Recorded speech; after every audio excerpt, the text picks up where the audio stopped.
Hello, everybody. It's Tobias here from Knife Chats with Tobias.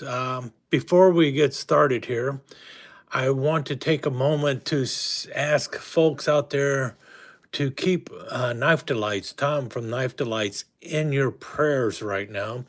He's going through some difficult times right now. His wife is not feeling too well, and they can definitely use your prayers right now. So if you're that type of person, and I am, please keep Tom and his wife in your prayers because he really could use them at this moment in time. And also, anyone else out there who is going through rough times, regardless of what those rough times are, keep them in your prayers because they really do help in the long run. Tom, I am here. I am praying for you, and I am praying for your wife. I'm hoping for the best outcome possible for everything. In the meantime, I'm going to get started on this video here and go into a little bit of what's been going on in my life. And well, there have been some big changes in my life recently, and those changes have really cut down on the amount of time I was going to have to work on some videos. But that's not nearly as problematic as other things, to be honest with you. I've been much busier than I thought I would be for the last month and a half. Um, well, let's just come right out and say it. I basically retired. I retired and I thought, man, this is going to be great. I'm going to retire. I'm going to have plenty of free time. I'm going to finally be able to devote more time to the channel. And maybe I will in the near future have a little more time to devote towards the channel. But for all those people who say, "Oh, you're not going to know what to do with your free time once you retire," where's my free time? Where's all this free time you keep talking about? I don't have it right now. Um, there are so many hoops that you have to jump through when you retire that it is just you're like running from the moment you wake up until you're ready to go to bed, and then your mind is rushing even after that. So free time and retirement, maybe it will catch up with me later, but for right now I have been extremely busy. That's why you've been seeing basically two videos a week instead of three. I was doing three videos for quite some time, despite the channel basically saying I'm going to do a video every Wednesday and Sunday. And I have been doing that at least, but I was hoping to be able to do a little bit more than that, but haven't been able to.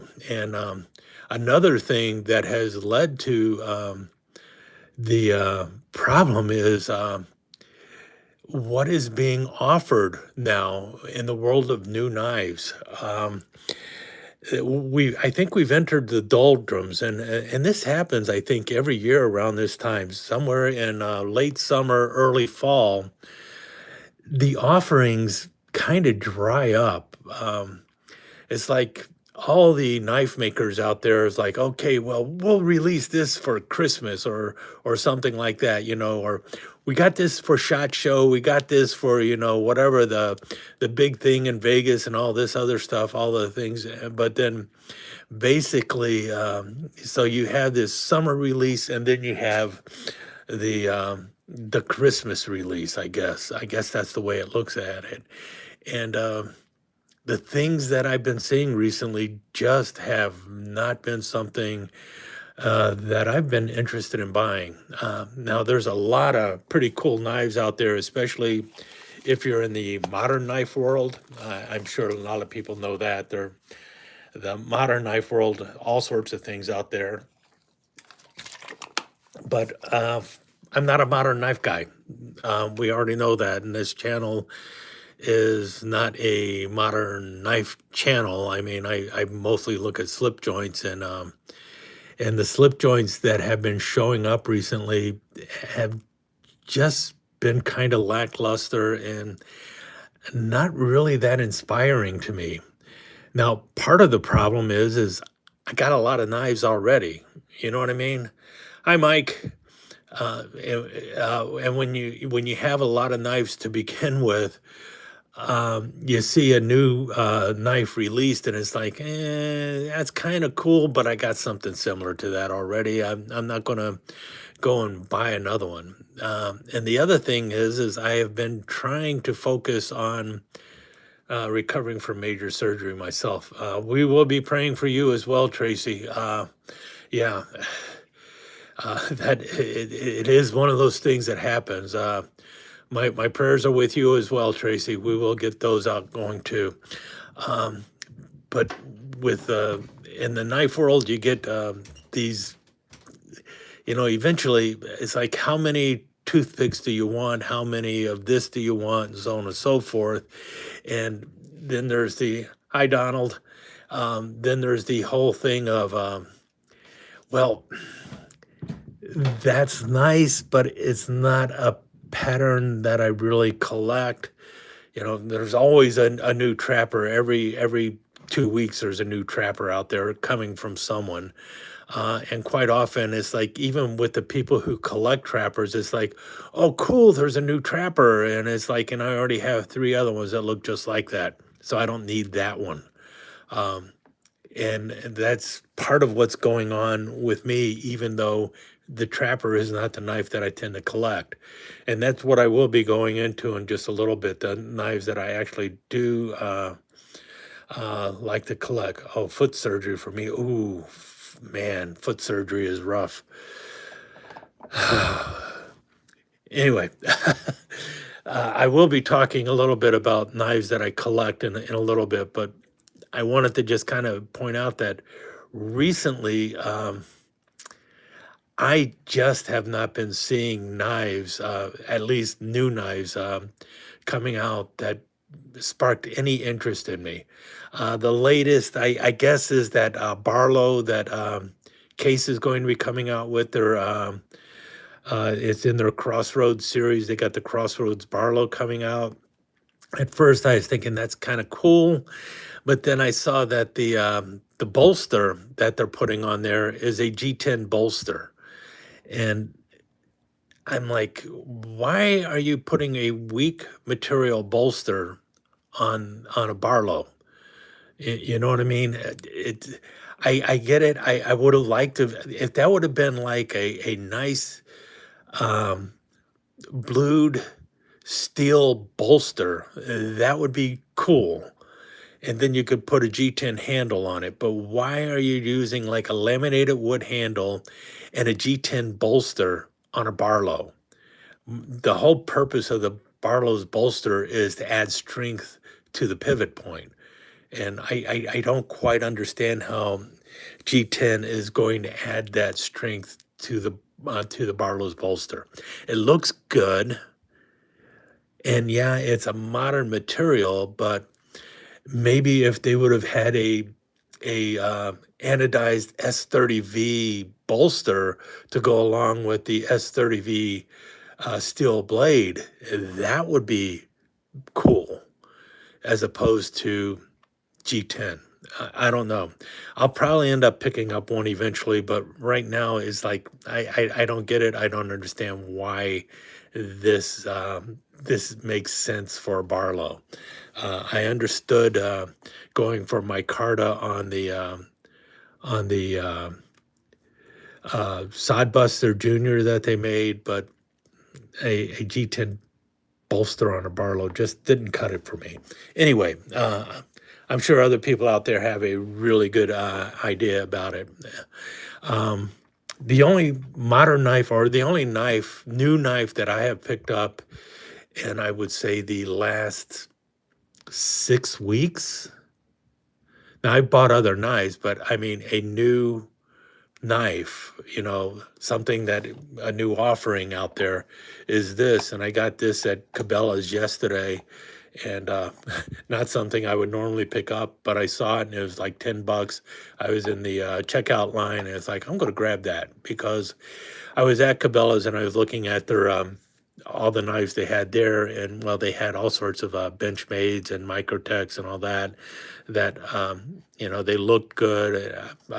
But I wasn't going to pay that kind of price for it. And then I went over and looked at their case knives because I was looking for something made in America.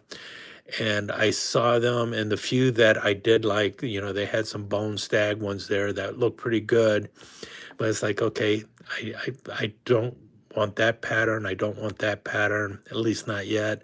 I almost picked up the bone stag rust lock, but I changed my mind because it's like, I bet I can find that for a cheaper price somewhere else. I'm not going to pay that price for the bone stag rust lock, and I will probably get that later, but not at the price that Cabela's was having. In any case, this was in the at the checkout, and I grabbed it. It was $10, and I thought, well, I'll grab that. And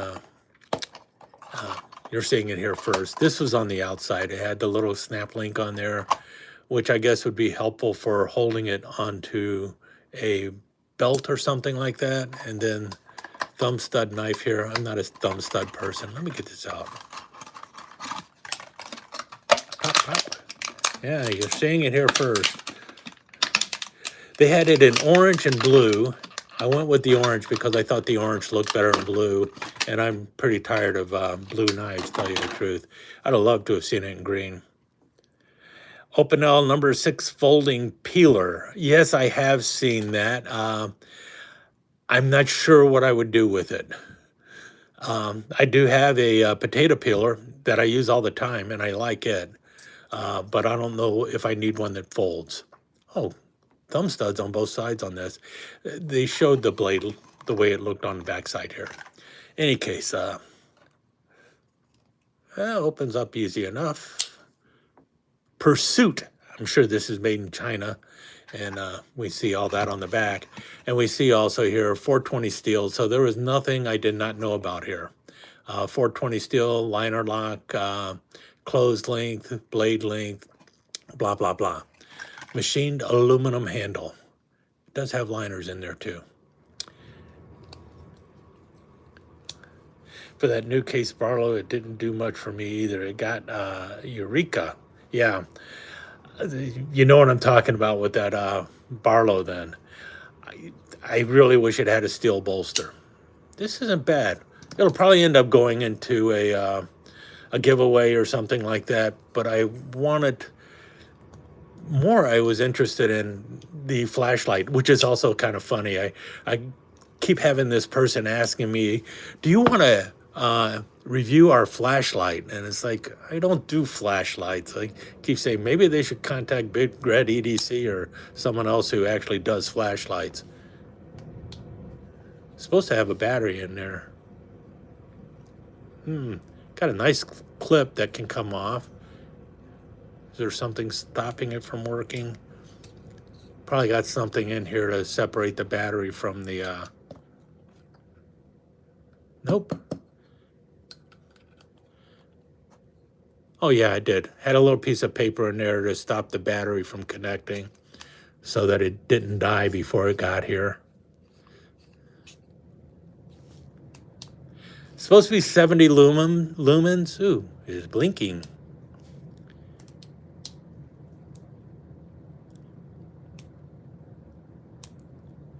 Gonna have to figure out how it works. Or maybe it doesn't work. Oh wait, it turns. Ah, there we go.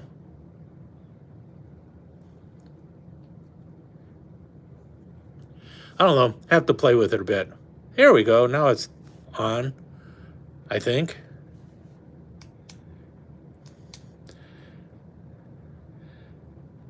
Collected every knife I had listed, yeah. And that's a lot of what I was doing too, getting knives that I wanted when I was a kid. Any case, not a bad flashlight. I know 70 lumens, there's so many of them that are so much brighter than that, which I really do need to do that video on flashlights, especially military grade flashlights and my experience with flashlights in the military and all this talk about, man, you can use this when you can see something a half a mile away. I do need to do that video. One of the other things I wanted out of this was right here. I thought this is a nice little case. and I got to check to see if it's waterproof. So a lot of good things in here for the survival minded person. The flashlight is really what I was interested in, as well as this plastic case. It is plastic, which means it's not as durable as a little tin can, but those tin cans are flimsy and not watertight. I'm going to check to see if this is watertight, and that'll be pretty cool. Hopefully it's watertight, because then I can use it when I go fishing. I can throw some stuff in there and not worry about it getting wet or anything like that. And it might be good for some medicines and some bandages and stuff like that for the tackle box. Anyway, let's get on to the other thing I really wanted to talk to you about today, and that is favorite knives to collect. And I have talked about this before, and one of the things that I mentioned in it in the past was some knives that I thought were like my favorite knives, but I think a lot of my opinion on what was my favorite knives, some of it was definitely influenced by what other people said should be my favorite knife. One of them being the Stockman. Now, don't get me wrong, I like Stockmans, but are they really my favorite knife? It may not be plastic. I don't know. It's not glass, I know that, but it's pretty sturdy. But anyway, favorite knives. Well, I've been looking through my collection a lot, and it's like there are definitely knives that I really like to collect, and I show them on the channel occasionally, but not nearly as much as I should when you consider how much I really like the knife. And I got to tell you, among the big patterns that people really talk about a lot, the only one within my collection where I would say I have quite a few of them, it really is the Barlow, and that is kind of more recent. When it comes to things like the canoe, I like the canoe. I have no problem with the canoe. I've even said that it was my favorite in the past, but it pales in comparison when you look at the number of canoes I have in the collection versus the number of Barlows I have in the collection. And that's why I've been doing that video or that series of videos on my Barlows, because I've got quite a few of them. And as of late, I have been concentrating specifically on USA made Barlows. That's really one of the things that I've been collecting a lot of. And for the most part, there's only two companies in America that are really making Barlows these days, and that is Case and Bear & Son. Now, this isn't by Queen, but and the Case Barlows, yeah, I could easily grab about 30, 40 Case Barlows right now. But for the most part, there are four basic designs that Case has in the Barlows. And after that, it's what color bone do you want? You know what I mean? And do I need to get every color bone in a Case Barlow? I suppose I could, but in the end, I would be looking at it going, this is kind of boring. I got them all and it's great, but it is not specifically what I'm trying to collect. I want the variety that you have in Barlows. And I think right now, especially when it comes to bone material or handle material, and also designs that they put on them and everything, Bear & Son is doing a better job with representations of Barlows than Case, and they're also cheaper. So I've got quite a few of the Bear & Son Barlows versus I think about 4 Case Barlows. I could show them all, but I've already done a video showing them. This one's pretty cool. I like this one because of the blade options on it. You got the Spearmaster blade, which is something I really like to see on a Barlow, and then the secondary blade is a Wharncliffe blade. And I like the Wharncliffe blade as a secondary blade. I would not like this Barlow as much if they were to reverse the blades. If this was a Warncliffe main blade and a pin blade for the secondary blade, I probably would not have grabbed it. I'm not big on that with the Barlow. That's also why I haven't really gone into the off the deep end with all those sheepfoot Barlows out there that Bear and Son have. So they're out there, but it's not what I'm looking for in my Barlow. The other knife that I do collect a lot of, and I have done videos on this also, are equal end pen knives. This is the office knife. I've shown this one before too. This is one by Camillus. I also look for other office knives, but most of them you see online, the blades are in horrible shape, and I'm not interested in ones in bad shape. But then when you start seeing the ones, how about a cap lifter and a screwdriver?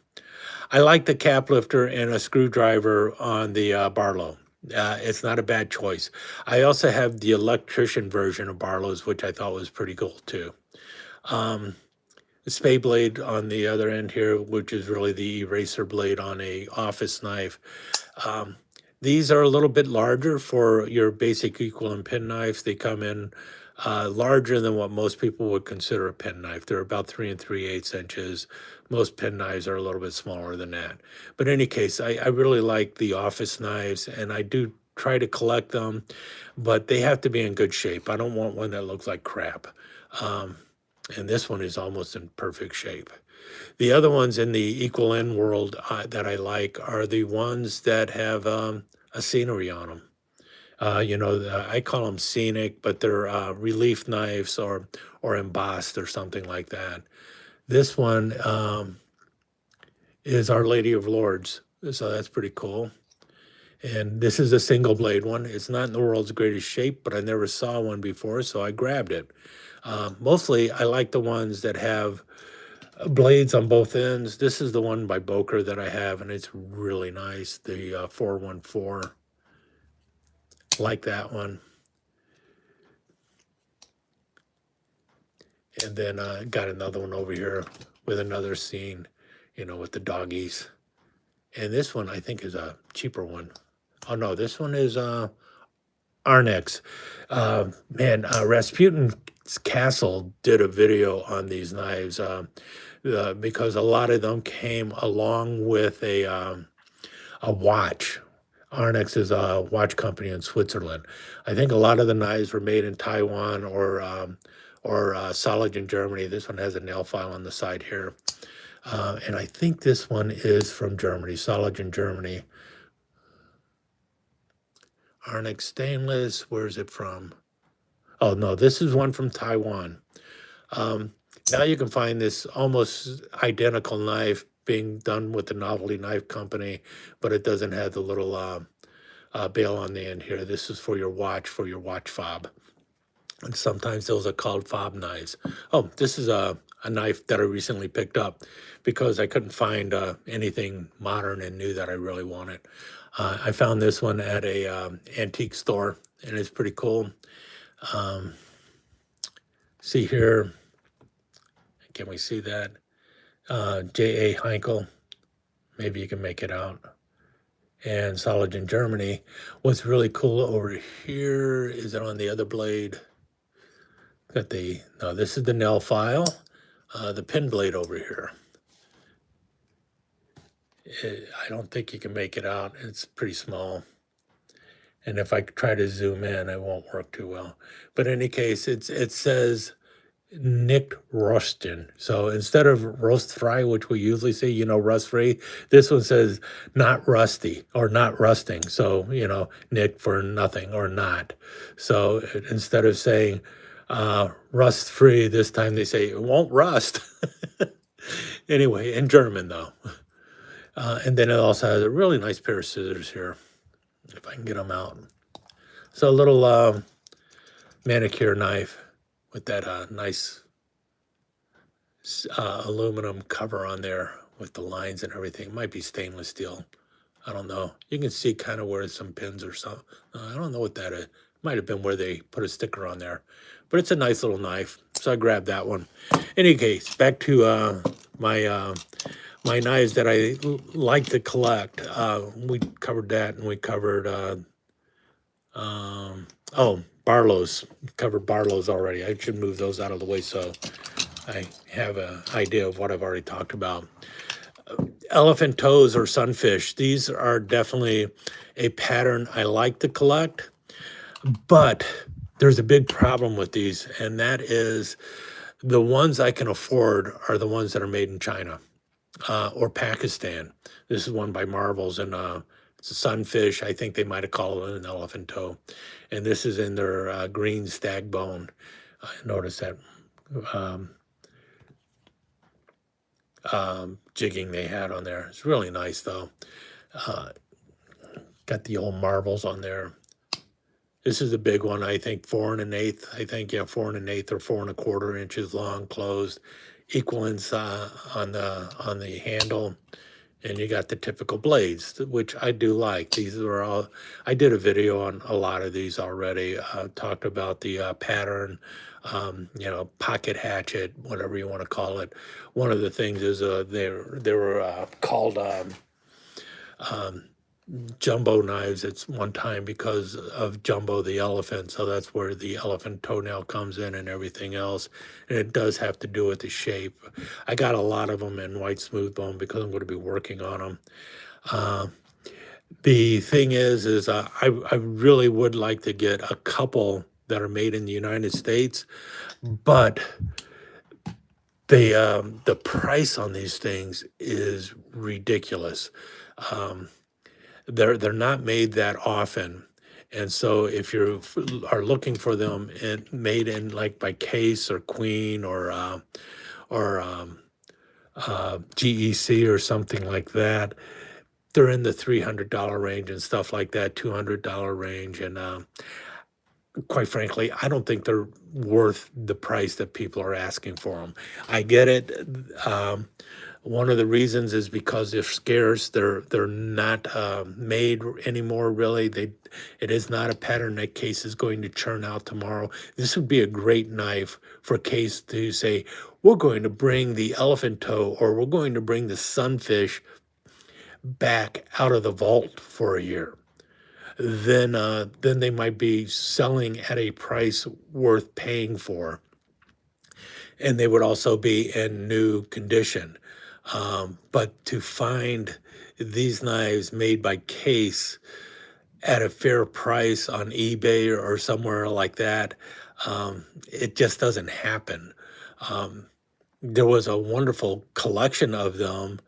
Um, we can buy a lot of good knives for $300. So true. A lot of good knives for $300. And I don't think you meant by that you can buy several knives for $300. I think what you mean is I could either buy 10 of these knives for 30 bucks each, or I could buy one overpriced knife for $300 that would probably end up being a knife of regret in the long run. I mean, unless that knife is, you know, brand new using, mother of pearl or something like that, I can't see paying that kind of price for it. I do pay high prices for some knives, but they're exotic, they're very limited, and so on and so forth. I'm not going to pay $300 for a beat up knife that the only reason you're buying it is because of the tank stamp. That's just the way I am. I know someone out there is buying a case that looks like this for 300 bucks because it was made in 1960 and they'll never see it again. That's cool. I'm glad you find it worth that price. I don't find it worth that price. And that's why, for the most part, I buy the lower priced sunfish knives that are made in China, and I do like them. And and I have a nice collection of them. But I'm also at the point where they got to be something more to it. More than just a different color bone on it. Uh, I have, like mentioned a little bit ago, I have a lot of this one, the elephant toenail, the one that's 3 7/8 inches, and white smooth bone, and that's because I do plan on doing some scrimshaw work on them. I'm not the world's greatest scrimshaw worker. You can see that right now, but practice, maybe I'll get a little better. Um, but I like them, and it's got a large enough surface so that even with my bad eyesight, my shaky hands, and everything else, I can actually do some work on these. Want to do one with a cat. That's probably my next thing. I got the design already, just got to get the nerves up to do it. Um, and if I screw it up, I can try and sand it off, I guess. Anyway, um, elephant toenails, sunfishes, a pattern I really do like. And then moving on to another pattern I really like a lot and have quite a few of, but there's just nothing out there at the moment that is saying, buy me. And that is the bartender knives. I've got a search running all the time on eBay for bartender knives. I've got a couple from Case. This one here is actually from US Classics. I like it because of the shield here.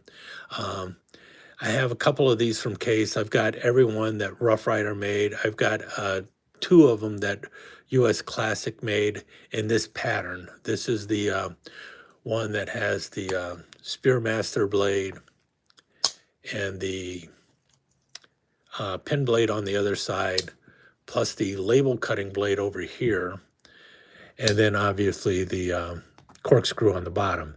Now this was made off of, this is a pattern that Case dreamt up. This was something that Case came out with, and then other companies copied. And it started off as a Case jackknife. The it did not have the label cutter or the corkscrew here. And as you can see, it's just the gun stock jackknife that Case made. And then they added two other things to it, turned it into a bartender knife. I got more than enough of these now. I got them in a variety of colors. It makes no difference. High splitting slices, and everyone else I missed. Sorry about that. Um, I've got about all of this type that I'm interested in getting. Have one in stag. So, I mean, really, do I need anything more? Actually, it's bone stag, Case 6.5 bone stag, but it looks great. So, if I could find one in stag at a decent price, I'd get it. But now these knives that I think probably sold for like 80 bucks originally from Case, probably less than that, probably more in the $50, $60 range from Case. They're asking $300 for them on eBay. I'm not going to pay $300 for another Case knife like this. Um, I don't think it's worth $300. It was worth the original price, but not what they're asking now, especially considering this is not what a lot of people think of when they think of bartender knife, and that's what I like about the whole bartender knife or waiter's tool. There's a lot of different styles out there. There's more than just what Case dreamt up, and for instance, this little doohickey here. This is a fairly old one by LF and C, and you can see. Well, one thing is the style of corkscrew this one has. Um, if you notice, this one is more like an auger style. Notice how that is compared to the wire corkscrew. See the difference there? That is one of the cool things I like about some of the older um, bartender knives that you can come across. You find the older style auger type of corkscrew, um, as opposed to the wire corkscrew. And that's because, do I have one? Yeah, this is one of the original ones. This is known as a wine key. That's where these came from. They started off as just a wine key, and this was something that was patented in Germany a long time ago. And they started calling these wine keys because the original maker of it was a guy whose name was actually, I think it would have been pronounced in German, Weinke. But when you look at it in English, it looks like it would be pronounced wine key. And so the name became wine key, even though basically all it was a patented corkscrew by some guy named Venka. Um, and you see the lever over here, which is to assist opening the bottle. A lot of people call these champagne knives. You don't open champagne with a corkscrew. And see, this comes down, screw it into the bottle. This goes onto the lip of the bottle, and then you can use it to push the cork out. And that's all it was. This is the way they began life. And then some bright person decided, hey, we could add a knife blade on the side over here because that would be really helpful. And so you end up with things like this. And now this one is actually advertising champagne. So that's why you have people thinking of these as a champagne knife, but it's really just a waiter's tool or a bartender tool. And you see the same thing here. This is where they started. Then you slap a blade on the other side and you have something useful to use otherwise. And then we had Adolphus uh, Bush and Adolf Kaster of Camilla's fame come out with this style of knife, and these were just for advertising. And these are the kind that are known as a oh, what is it? I can't remember the name of the little magnification thing there. It'll come to me eventually. Um, you can see here, this one is a second generation of them, but you notice it's all nice and elaborate and everything. But they were relatively inexpensive when they first came out, and they were, even with um, the gold filigree around the edges and stuff. Got Adolf Bush there, and then you have originally this was just a label cutter, but they've changed this one a little bit and made it a little more useful. You can still use it for cutting the label, but if you notice here, it's also got a files portion here that's like a nail file on the edge there, and it is also a bottle opener. So they did all sorts of stuff like that. And then you have two blades going on. You've got the pin blade and the longer um, the Spearmaster blade. You can see there Adolf Caster, that's who made it. And then you once again have the corkscrew on the backside. And I cannot think of what it's called, but this is something where they would put a little photo on the inside. It's disintegrated now, but there was originally a photo of Adolphus Bush inside there, and you would look through the little peephole and see the picture. Stanhope, that's what it is. It's a Stanhope, and that's what they called this. And they had these, so they basically integrated a Stanhope viewer into the knife. And that's what these were. This is the Stanhope style of waiter tool or bartender knife. Yep, Stanhope lens. Thank you, BDH. And here's another one. This one's pretty cool. This one is, I think, out of Sweden, if I'm right. Yeah, M.I. Olsen. I can't make it all out, but it's right there, and it is out of Sweden. And this one is really cool. And this was has a really interesting corkscrew. So that's why I like these things. You got the blade over here, and over here you have your cap lift. Oh, this is just a screwdriver, really. Yeah, that's a screwdriver, and then the main blade here.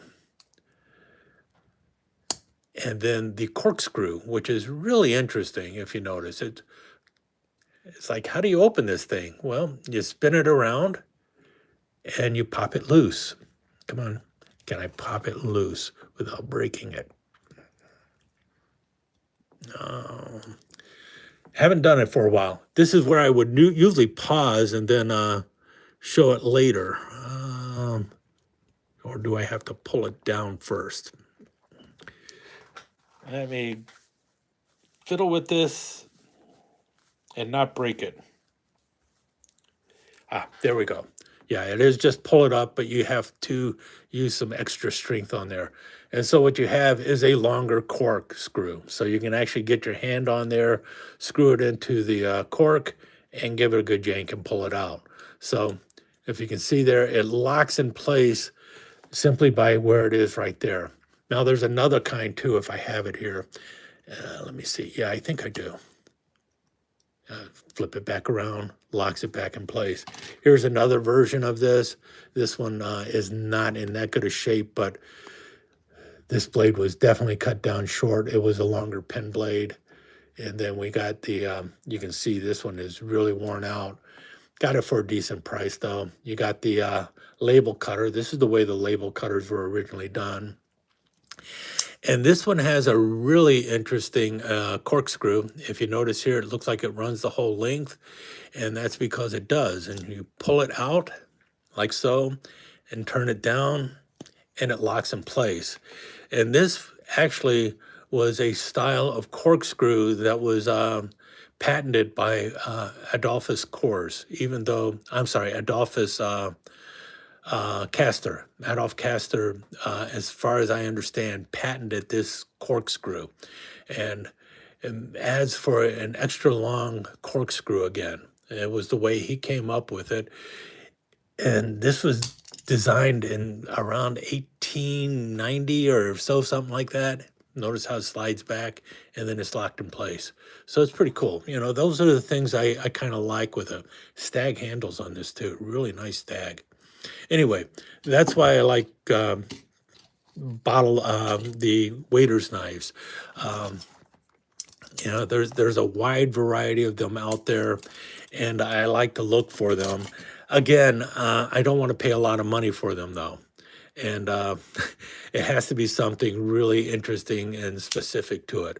But for the most part, the corkscrew knives or waiter knives that you see these days, they just don't have the class and style that you see from before.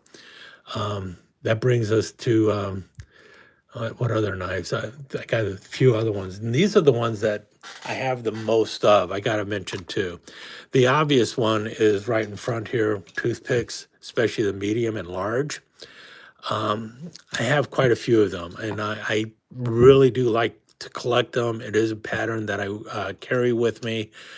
Well, one that I am willing to spend a lot of money on, as you can see here from the Brian Yellowhorse medium toothpick in abalone and pearl. You know, one of 50, I believe. If I'm right, no, one of 100. So they made 100 of these. It's in the Case Exotic line. So I really like that. And I grabbed it because I was willing to pay that kind of money for this knife. But I'm just as happy with this one because it's glow in the dark. So, you know, and this is a lot cheaper. And I swear by these knives. I use them. I like them in my pocket. They're nice and lightweight. And for a single blade knife, it just works really well for me. So any kind of pattern like this, I like to grab, including, you know, the ones that come out by Laguille, which are similar to these, and also the Navajas, you know, the locking Navajas and stuff like that. And then we got this big old jumbo one from Case, 5.5 inches long, in the bone stag. So I it's a pattern that I like, but guess what? Apparently, Case and who else? The New Queen, even Rough Rider. Rough Rider had a good run on toothpicks. They came out with another 6 or 7 of them. I got them all, but they're not making any more at the moment. Rough Rider rarely makes a medium toothpick. I've got the 6 or 7 that they've made, but they don't make that many more.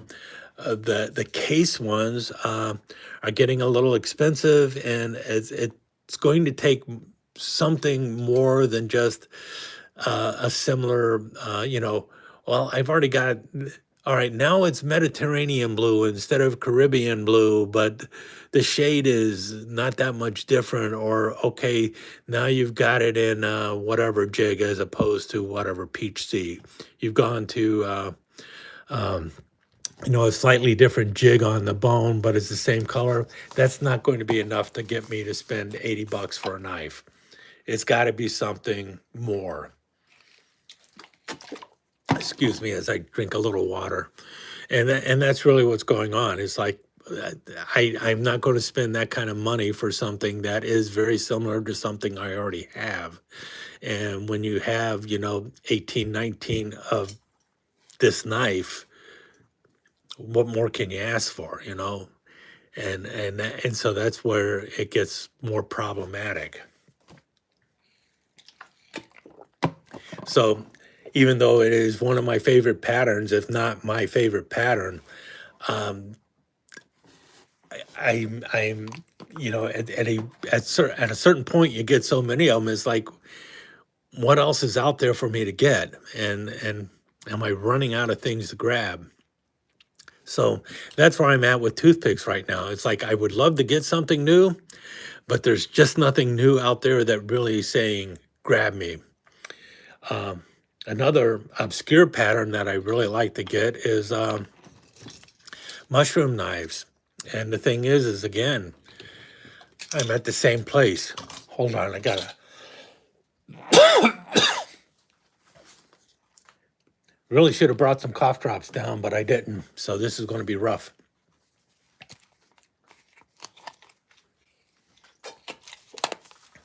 Usually I remember, but I didn't do it this time.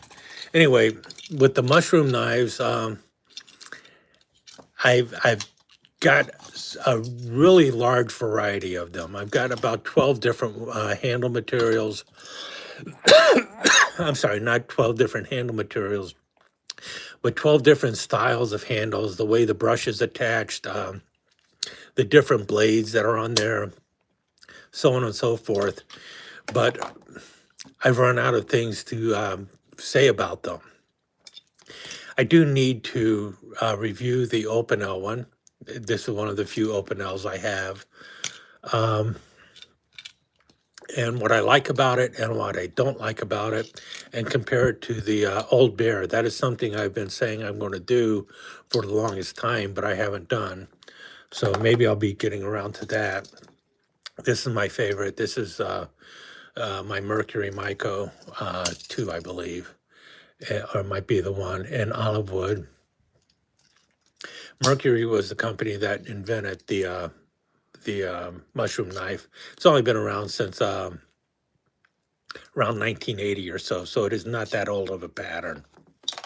But it is basically a hawkbill, or it's basically a hawkbill. That's all that it is. That's had a boar's hair brush added to the back. A couple different companies make them, and there are some what do you call them? Fixed blade versions of mushroom knives. I gotta get one of those. They seem to come out of Finland, which is pretty cool too. So I gotta grab some of those. But right now I'm looking at pocket knives.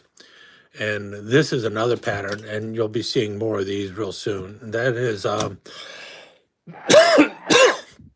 the marlin spike knives. I have been a big fan of marlin spike knives since I first saw one. It's like, that is so cool. And that was with a Rough Rider version of it. And it's like, man, I got to see if there's other ones out there. And so I started grabbing other marlin spike knives, and then I ran into the British Army knives and stuff. And then all the other stainless steel ones came along, and I started grabbing all those. And I still collect them, and you'll be seeing more of them in the very near future, of ones that I have collected recently. And this is like the British Army knife, the oil the joints knife. This one is from 1952. I've got them also from World War II. Even got some from World War I for British Army knives, actually. So, and that is one of the things that I do like is the the military aspects of these knives, the Marlin spike knives. This is the Captain Curry, the Curry lock spike. Curry is the person who invented this style of lock on a Marlin spike knife. Can I get it open? Push down, push this down, and the spike is locked in place. It will not close on you. Some of them will actually, a lot of them are worn out these days because they do wear out. But if you hold it in place, it will not move. Some of them actually lock in place. You press down, it will lock the way it's supposed to and keep it in place. So it's pretty cool. And this is patterned after this one, which is the Burma style of knife, which is also all stainless steel. Got the blade here, and it's got the old-fashioned can opener with the cap lifter down there. This is after World War II, post-World War II, probably civilian made, but it is patterned after the Burma knife. And then last, man, these knives, my Marlin spike knives, these are knives that I always collect. I'm always looking for them. I have an active search on eBay for them, and I check it every day. So these are knives that I am always collecting, along with the toothpicks. I'm always collecting toothpicks all the time. Marlin spike knives, I also research them, find out who makes them, why they made them. A lot of Marlin spike knives, that one of the cool things about them is, yeah, you have some from Buck, you have them from Camilla's, you have them from K-Bar and stuff, but a lot of them are made by companies that do not make knives. They make stuff for sailors, and that's like the Meyerchen here. Meyerchen makes knives for sailing. They don't make knives for everybody.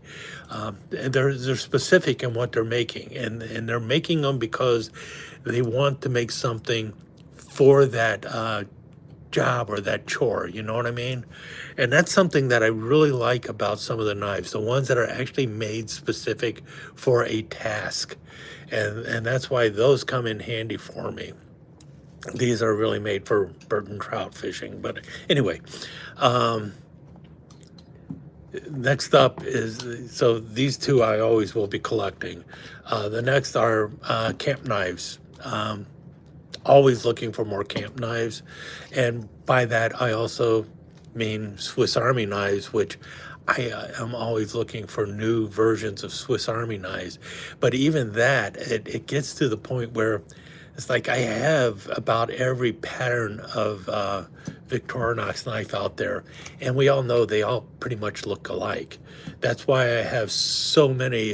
The only ones that I have a really big variety of are these the classic SDs, because those are really inexpensive. So I'm all right with grabbing those for the artwork on the outside. But for the more expensive knives, such as this is a camper. I really like this one. Oh, actually, this is a Huntsman. Huntsman, because scissors and the where's it at? Wood saw. The Huntsman's one of my favorite patterns, but I like this one because of the wood. I don't buy a lot of the wood ones, but I bought this one because of the bear on there, and it's got the camping scene and everything. So I like that. But I've shown this one before too when I first got it, and I'm really excited about it still. I really like it still.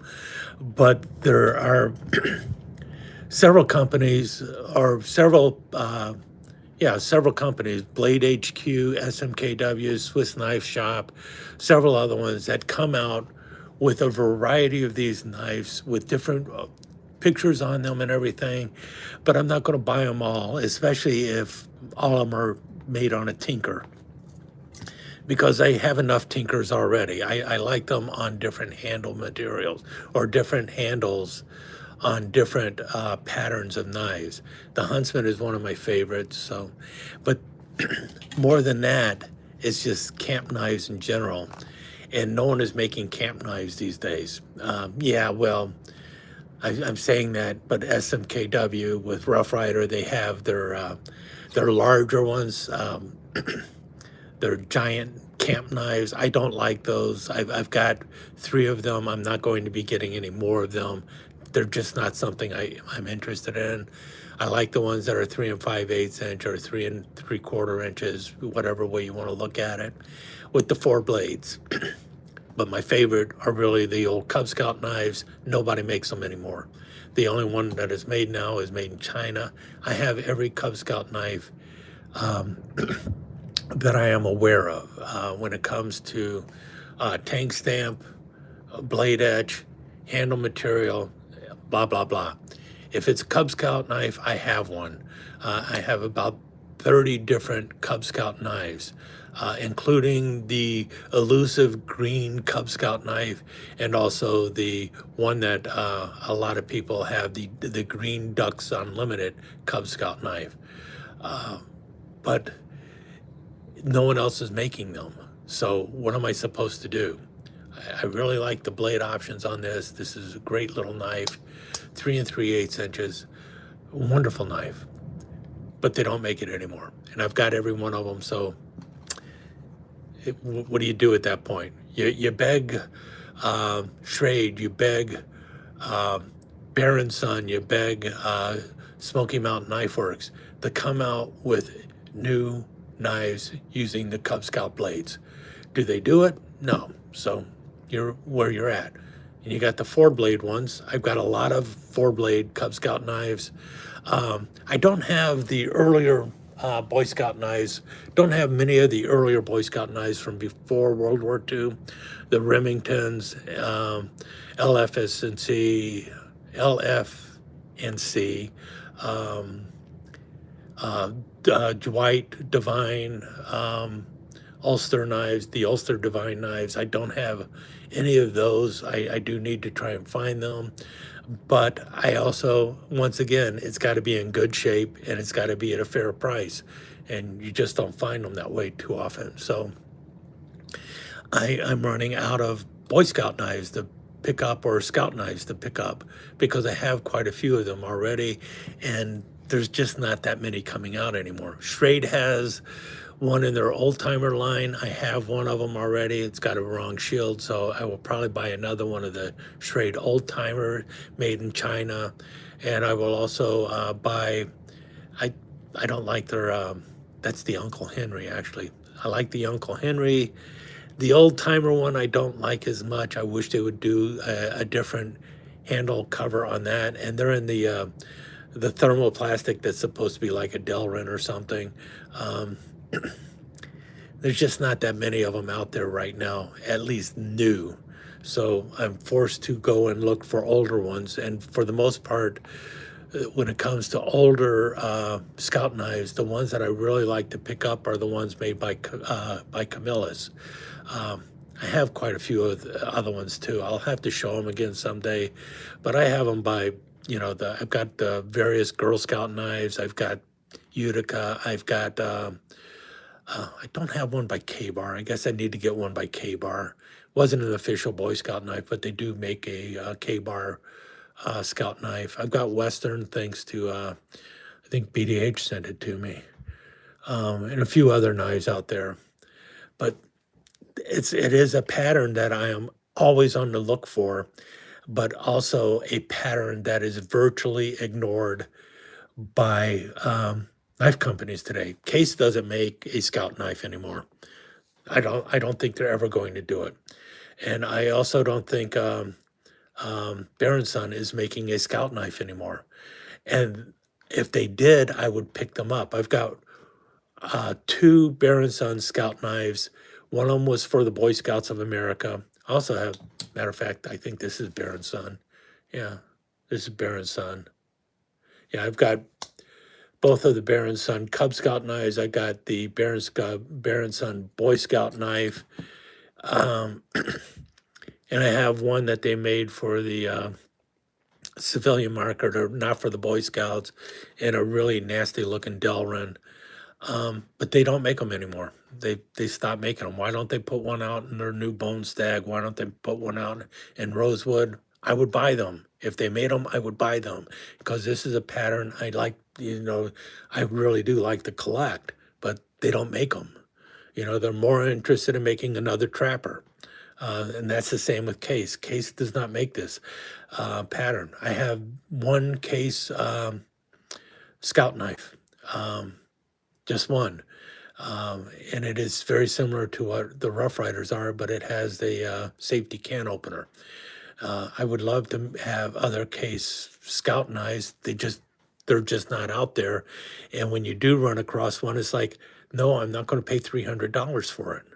It isn't worth the $300 you're asking for. So at least in my opinion, it's not. Somebody's paying it, but not me. And that's where I am with a lot of the collecting, and especially when it comes to new knives. They're not making new traditional pattern knives that I'm actually interested in buying. And I'm tired of settling for, you know, knives that don't appeal to me as much as the ones that I'm really interested in.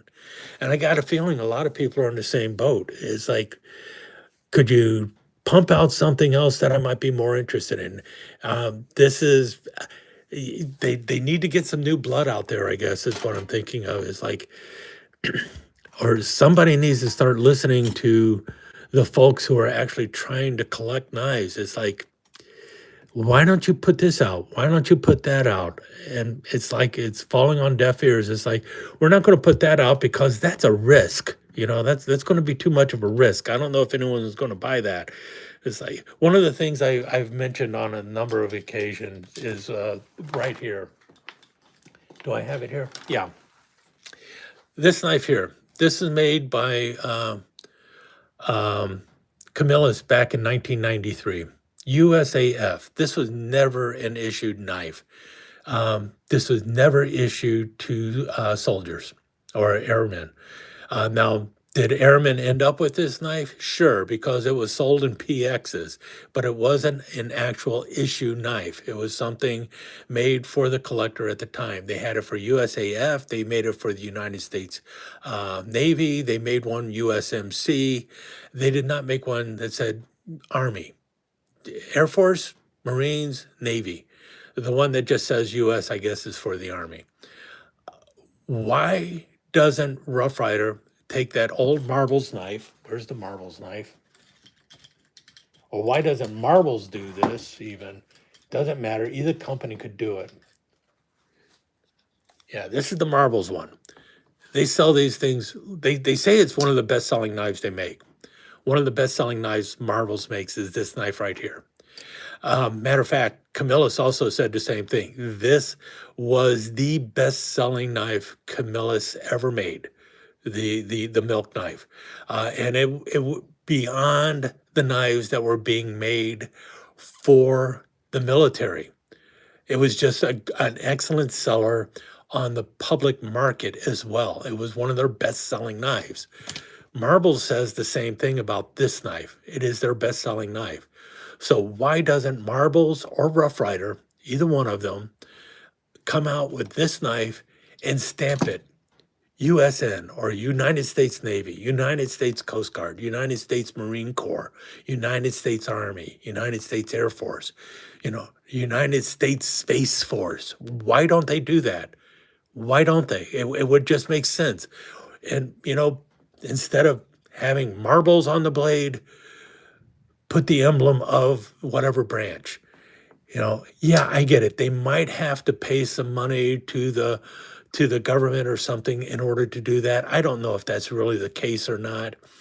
But even if they did, they could pay a little bit of money towards that and sell this knife for double what they're paying for, or double what they already charge for this knife. And I would buy every one of them from every branch of the military. Will they do that? No. Why? We're already selling a lot of these knives. Why do we need to buy another one? Why should we do that? There's a risk involved with that. To me, it's a no-brainer.